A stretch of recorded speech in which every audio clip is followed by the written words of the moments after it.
Hello, everyone, and welcome back to Occult Perspectives. If you are new to this channel, what I do on here is I cover different esoteric research subjects, such as Freemasonry, Kabbalah, the Tree of Life, the Tree of Death, archangels, demons, you name it, we talk about it on here. So in today's video, it's not going to be a super long video. I did want to do some reading from Morals and Dogma. I saw that we had a couple people in the comments section say that they wanted me to read from this. If you have not watched any of my previous videos on this book, I recommend that you go back and check my playlists. And there's a Morals and Dogma playlist. And I'll be covering everything in the book up until about page 39 is where we are, if you have a hardback red copy like this. If you don't, I'd say I'm about halfway through the Fellowcraft chapter. Yeah, somewhere in the middle of the Fellowcraft chapter. But I'm basically going to pick up right from where I left off in the last video, which it's been a long time since I've done a Morals and Dogma video. I want to say it's maybe been 2 years on that one as well. It had been like 2 years since I'd done since I had done a Divine Comedy video. So getting back into the Morals and Dogma series, at least for the time being, for this video. So let's get on with it. Finished up at the last video, we were talking about how the pride of really any being could be their downfall. You know, we all basically we're guests in this realm. You know, we're here just for a time. So really we should be trying to learn, we should learn how to get along with people as much as we're able to, and just kind of share the wealth to a degree. It's crazy how much selfishness and how much really just corruption and all these things there's such some people have such a hunger to want more and more and more and more, and it's like it's a never-ending hunger, and I don't understand it. It's people who obviously at the end of the day they have something to fear, something that they're fearing, because I believe that comes from somehow from a lack of feeling safe, but moving on.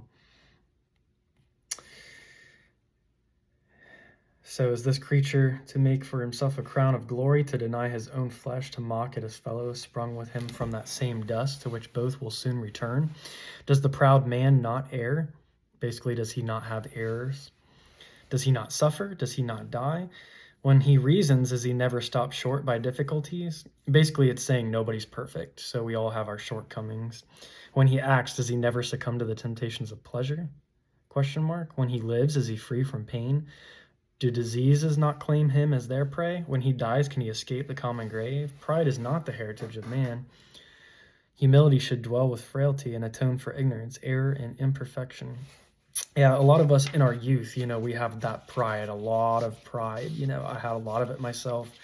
I still do to, a high degree. I still, in my own ways, challenge the status quo. I'm always seeing how this civilization, could be doing a lot better for itself, but I see how it basically is shooting itself in the foot. Yet I'm still here as somebody who wants to bring knowledge to the planet, wants to bring knowledge to people, this planet Earth, as my own kind of being my own light bearer. Many of us are light bearers. We bring not so much our own knowledge, it's rediscovered knowledge, or it's clothed in a slightly different way and it's brought in a new package, but it's essentially, there's nothing new under the sun, right? It's all the same information. So yeah, basically being able to humble yourself enough to really, and I think pain is really, emotional pain and both physical pain heavily will subdue, the pride of a person. Once you've been through a lot of pain and suffering, you just don't have that false sense of pride. Usually if you do stand up for yourself or you do really want something, you usually have much more of a real reason for wanting it.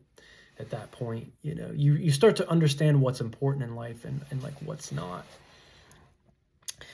Neither should the Mason be over anxious for office and honor, however certainly he may feel that he has the capacity to serve the state. So yeah, any like titles, any, official stations or positions, anything of that matter should never be about titles. It should never be about, oh, I got this or I got that. It's really about how best can I serve? How best can you serve? What is your capacity to serve?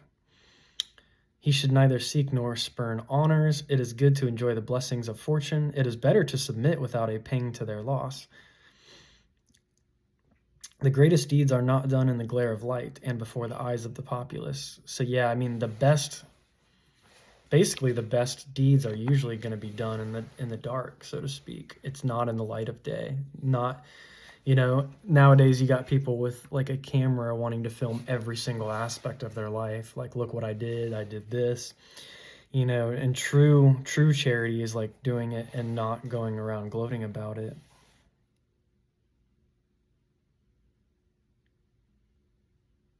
He whom God has gifted with a love of retirement possesses, as it were, an additional sense. And among the vast and noble scenes of nature, we find the balm for the wounds we have received among the pitiful shifts of policy. For the attachment to solitude is the surest preservative from the ills of life. And that's really kind of true. That's what I've found, is you almost have to like energetically kind of almost keep yourself cleansed from the outside world, or at least create like a cave or a room. For instance, I have a room here, or some space where you can be kind of isolated or separated from basically the madness of society, right? You want to avoid being overrun by it, but you also want to help society in the ways that in the ways that you can, that you're able to at the same time. So you have to preserve yourself. So seek solitude, seek peace, seek to be, in the quiet, among nature.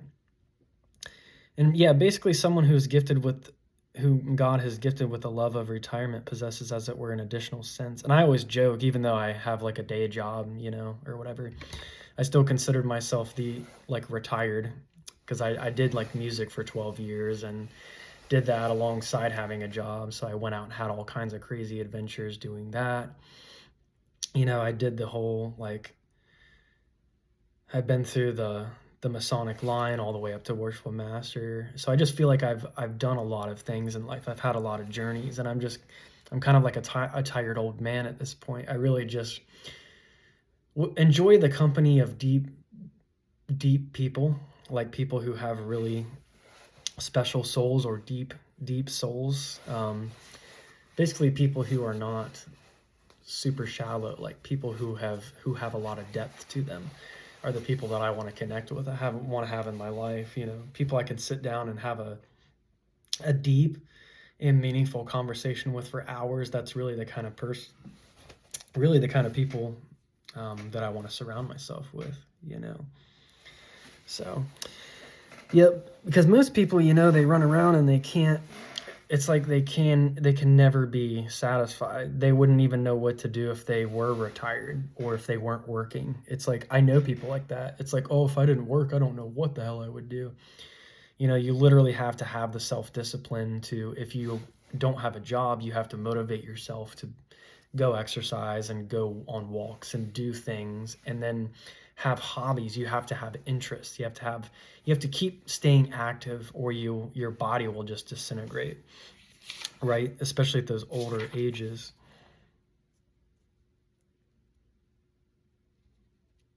But resignation is the more noble in proportion as it is the less passive. Retirement is only a morbid selfishness if it prohibit exertion for others. So yeah, it's kind of that whole ideology of just wanting to hide away from the world. It's like, we don't want to hide away from the world. In a sense, we should be able to have basically our cave or our castle and feel comfortable where we are in the midst of the chaos, in the midst of the civilization or the society.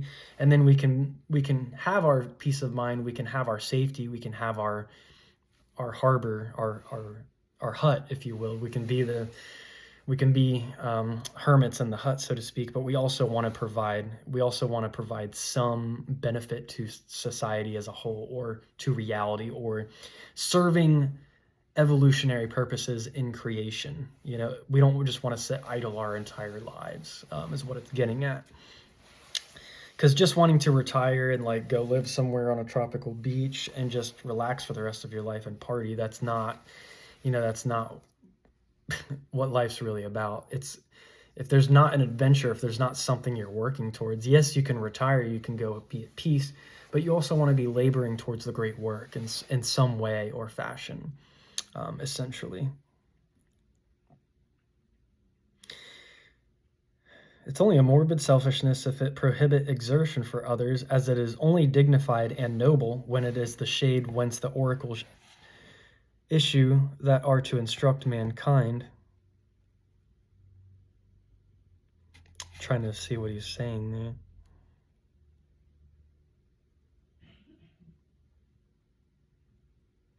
Basically, when oracles come forth to instruct mankind, I don't know if that's what he's saying there. And retirement of this nature is the sole seclusion which a good and wise man will covet or command. Let me go ahead and read that sentence because that's just a little confusing.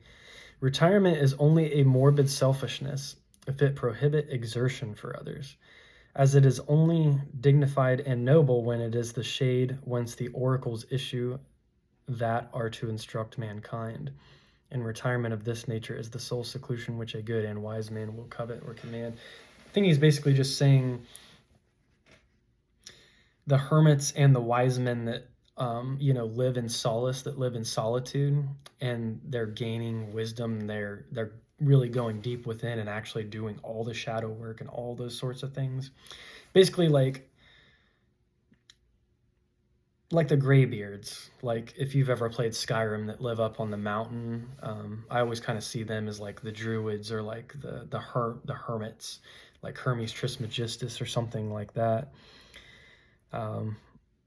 Merlin, the archetype of the wizard, they kind of hide away on their mountaintop, and see, they're a little bit guilty of just hiding away a whole bunch, but they do at least give the Dragonborn the knowledge he needs to fulfill his quote-unquote destiny. So that's when really the Dragonborn came to them, to their mountain. But basically a lot of these hidden adepts, they call them like the secret masters. If there's an initiate that they need to reach out to, they'll be able to just converse with them through, like dreams, or through astral travel, or things of that nature.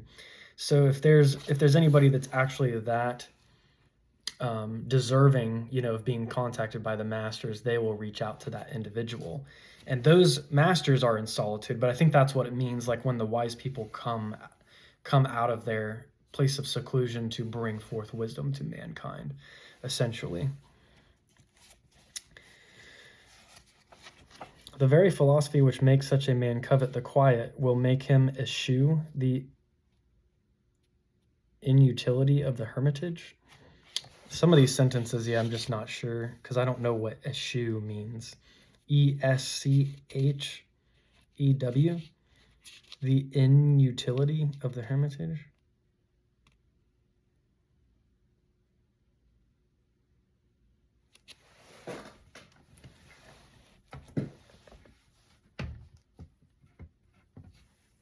So let's see if I could look up the definition real quick. I've got the laptop here, as long as it's not dead.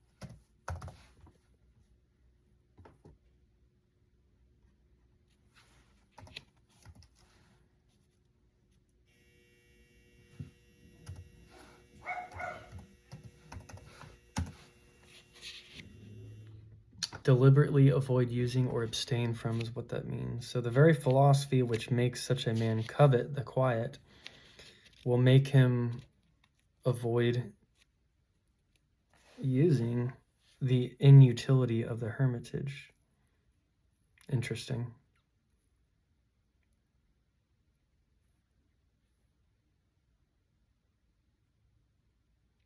So basically, if he covets the quiet, or if he's like jealous of it or whatever, because isn't that what covet means, basically, to feel jealousy? Then he's not the man that could utilize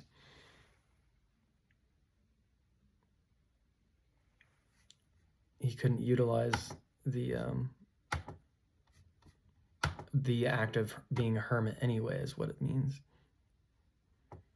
Yeah, your covet just means to possess, to have something. Okay.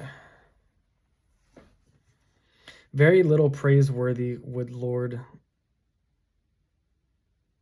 Bolingbroke have seemed among his haymakers and ploughmen, if among haymakers and ploughmen he had looked with an indifferent eye upon a profligate minister in a venal parliament.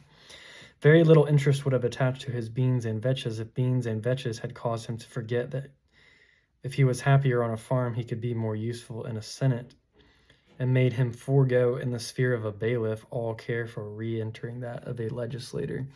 So yeah, here's Albert Pike and his, always his style of some of his like,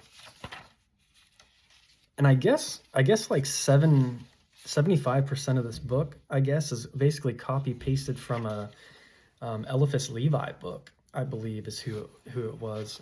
I learned that from Timothy Hogan. I knew that a lot of Morals and Dogma was like copy paste, or it was very similar to something else, but I didn't realize it was like word for word. Almost like 75% of it, I guess, is straight from Eliphas Levi. I want to say it's like Transcendental Magic is the book. Make sure you go and check out Timothy Hogan, by the way. He's got great videos. He's probably like, as far as Masonic Brothers goes, he's the most knowledgeable Mason I've ever seen, as far as YouTube videos, and just the information he is able to basically read off in interviews and stuff. He answers some of the most interesting questions in regard to Jesus and anything to do with Templarism, really. So very little praiseworthy would Lord Bolingbroke have seemed among his haymakers if he looked at them with an indifference.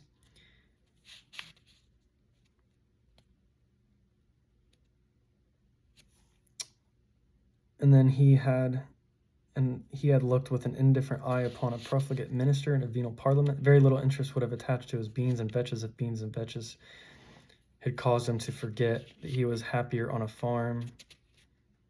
That if he was happier on a farm, he could be more useful in the Senate. It made him forego in the sphere of a bailiff all care for re-entering that of a legislator.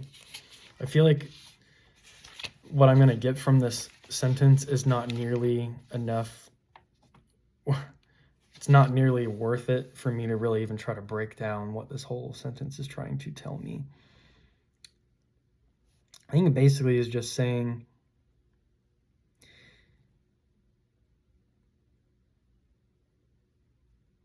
he wouldn't have seemed praiseworthy among his workers if his interest in his beans, and basically if the interest in his farm made him forget that if he was happier on a farm, he could be more useful in a senate. I don't know. Basically saying that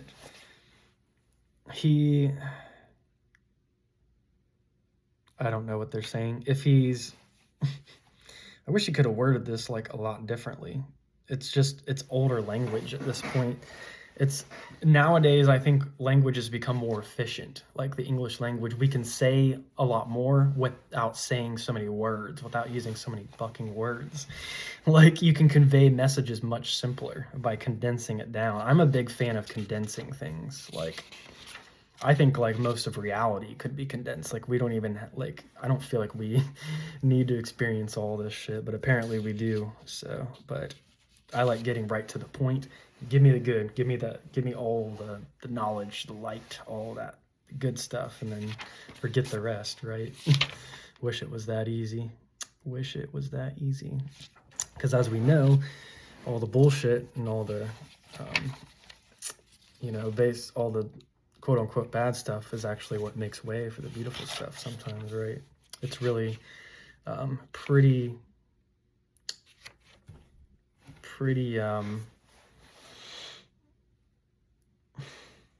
what is the word I'm looking for?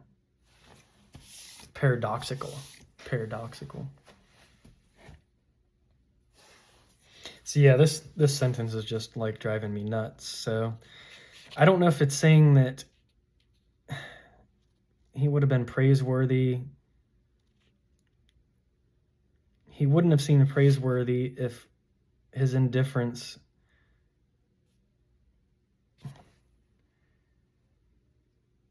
very little praiseworthy would he have seemed among his haymakers and plowmen, if among haymakers and plowmen he had looked with an indifferent eye upon a profligate minister in a venal parliament.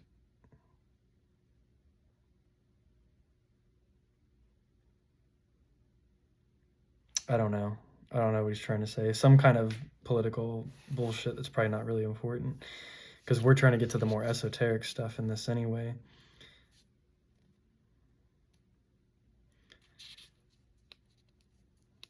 I don't know what... Yeah, he should have just reworded that. Remember also that there is an education which quickens the intellect and leaves the heart hollower or harder than before. There are ethical lessons in the laws of the heavenly bodies, in the properties of earthly elements, in geography, chemistry, geology, and all the material sciences. Well, we know that. There's definitely like moral lessons even in the things of, the physical world.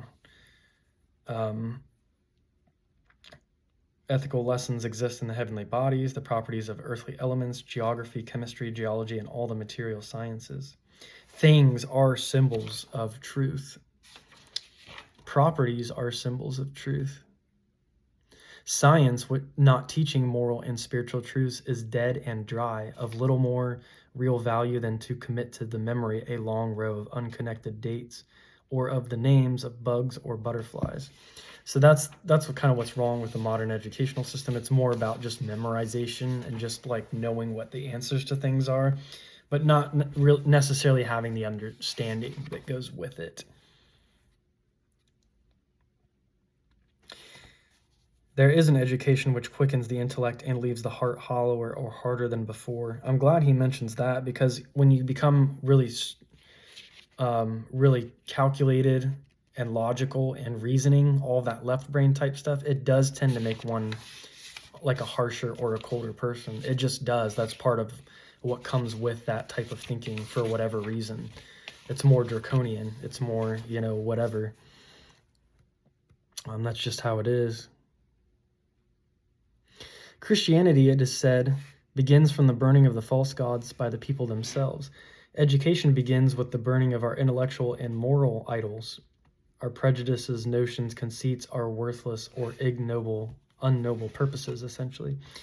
Especially, it is necessary to shake off the love of worldly gain. With freedom comes the longing for worldly advancement.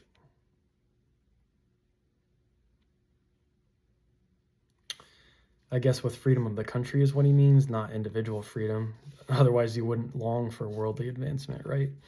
In that race, men are ever falling, rising, running, and falling again. Yep, the lust for wealth and the abject dread of poverty delve the furrows on many a noble brow. The gambler grows old as he watches the chances. Lawful hazard drives youth away before its time, and this youth draws heavy bills of exchange on age. Men live like the engines at high pressure, 100 years and 100 months. The ledger becomes the Bible, and the day book the book of the morning prayer. So yeah, it's all about, especially in America, it's like, work, nonstop, don't stop. That's what he means by Men live at the engines at high pressure. They have all this pressure built up within inside of them, right? 100 years and 100 months, doing 100 years work in 100 months, just burning themselves out, essentially. That's why there's no happiness. Like, everybody's lost, everybody's confused, because their nervous systems are shot. Even mine's, like, to a certain degree, it's pretty shot, but I think a lot of people, like, I don't even want to know what their minds or their bodies feel like anymore, because probably from being overworked, like, they're not able to relax or meditate or get into those states, and that's just really sad. And basically the morals all get thrown out. So men live like the engines at high pressure, 100 years and 100 months. The ledger becomes the Bible, and the day book, the book of the morning prayer. So yeah, it's all about numbers, it's all about calculations, all about that money, right? So, but money burns. It's all gonna go, it's all gonna go away anyway, and then there'll be a new cycle, and then there'll be another rise of an empire. So it's just cycles, right? Rising, falling, rising, falling. Hence flow overreachings and sharp practice, heartless traffic in which the capitalist buys profit with the lives of the laborers, speculations that coin a nation's agonies into wealth, and all the other devilish enginery of mammon. Interesting he uses, like, the metaphor of, like, demons as this, like, beast of a culture, and it is demonic energies which are heavily, like, driving the way the culture is moving right now. That's for sure, because there's so much within humanity that we don't want to face as a collective, and it's having to manifest in such insane, chaotic ways. Wars, all these different things have to come to the surface, because we've just been, basically the whole world's been bypassing. So it's not even like,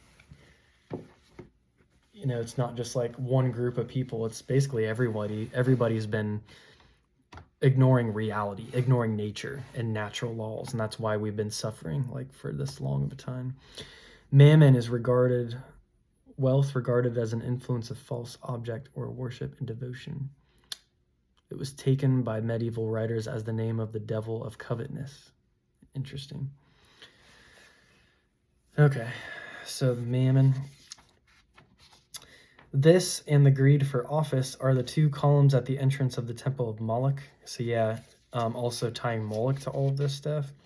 I don't think it's necessarily, obviously we know there's a deeper meaning and a deeper understanding to these demons. They aren't just literally just these evil entities out to destroy everything. There's a creation and a destruction part of reality, and the demons represent mostly the breaking down, the breaking away of the old shit, right? So that the new and the healthier, plants and animals and all this stuff can come through, right? So it's just a cycle of death and rebirth. Honestly, in my opinion, Moloch would be one of the forces that's breaking down the old ways of being, and allowing for a new world, a new proper type of order to take place. And Moloch is also one of the, if you look at the tree of death, the very last sphere, Thamael, it's Satan and Moloch, right? So they represent two different archetypes of energies. Their energy is cosmic energy, which has its influence here in the material realm. And so those things are representative of certain types of energies, right? So it's not just like as simple as like the owl god or whatever. There's much more to understanding what these archetypes represent at a deeper level, at a deeper layer of reality. And for those things, I recommend you definitely go and check out my playlists. I think it's Lucifer, the Devil, and Satan, or something like that. Part 1 and 2, something like that.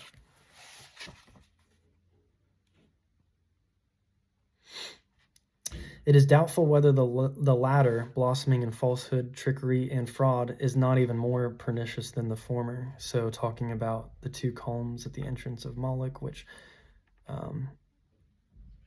Greed for office was the second thing they said.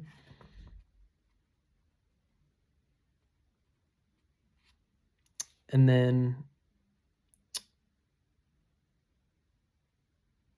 basically just greed for wealth and greed for office, so office or title. So it's doubtful whether the latter, so the greed for office, which blossoms in falsehood, trickery, and fraud, is not even more pernicious than the former. At all events, they are twins and fitly mated, and as either gains control of the unfortunate subject, his soul withers away and decays, and at last dies out. The souls of half the human race leave them long before they die. The two greeds are twin plagues of the leprosy, and make the man unclean, and whenever they break out, they spread until they, quote, cover all the skin of him that hath the plague, from his head even to his foot. Even the raw flesh of the heart becomes unclean with it.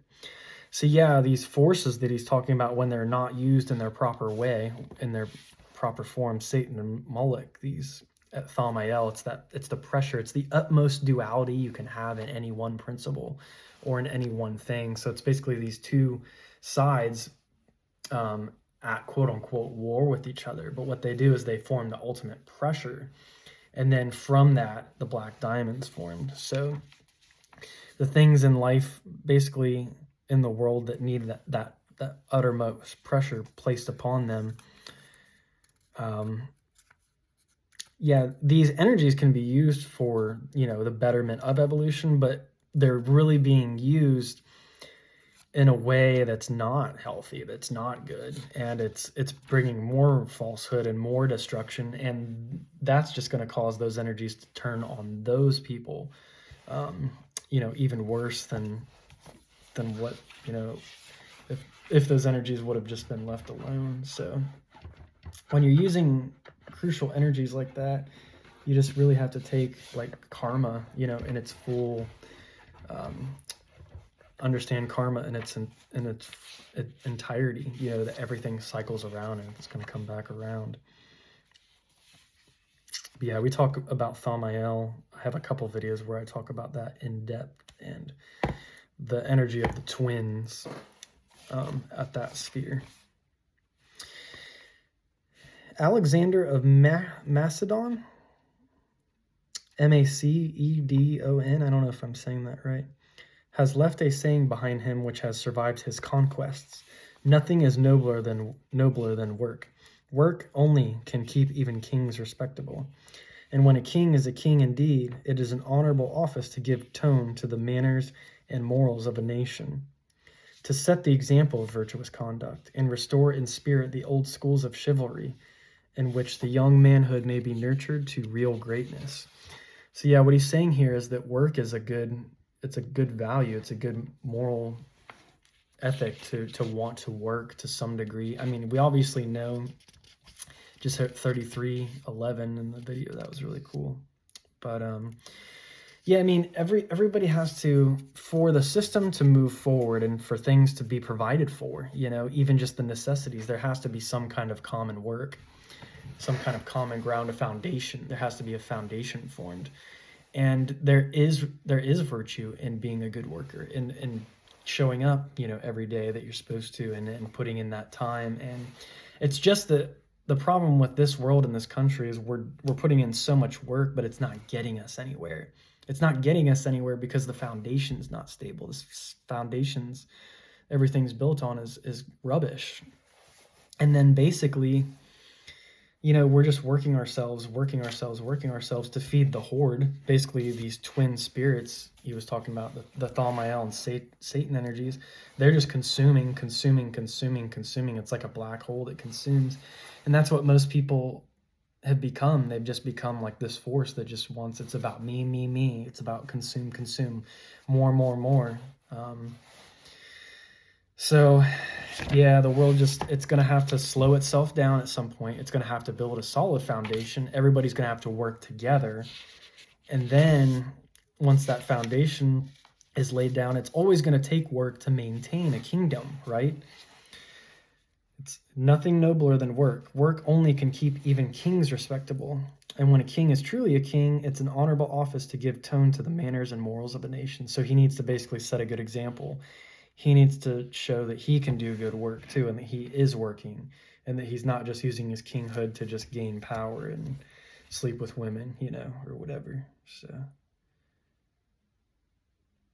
restoring the old codes of chivalry, making men good again, because we see that a lot in today's society, that men just are, there's a lot of basically pieces of shit out there, that's for sure. So for all the good men and for the good women out there, much love and respect to you. So I think I'm going to go ahead and end the video there. I know we really didn't cover much today. That was really only basically 2 pages of reading.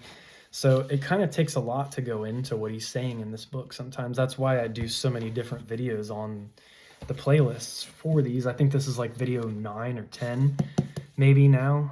Maybe not quite that many, but there's at least like 6 or 7 videos in the Morals and Dogma playlist. Now there's going to be one more. So, all right, everyone, I hope you enjoy this content. Hopefully this brings some kind of value to you. Always be sure, if you have any questions or anything, to make sure and comment in the comment section down below. Please be sure to subscribe to the channel if you're not already subscribed. Make sure you hit the like button if you liked the video, if you got some kind of value from this. Ring the notification bell if you want to be notified of new videos. And I hope to have something up within the next week or so. We will see how it goes. So also make sure to check out the Patreon too if you're interested in what I do on this channel. There's some really valuable stuff over there for not too much of a, it's not too much money. $5, you get quite a bit. Then you can always cancel it later if you want to. So, all right, everyone, peace and blessings. And until next time, take care.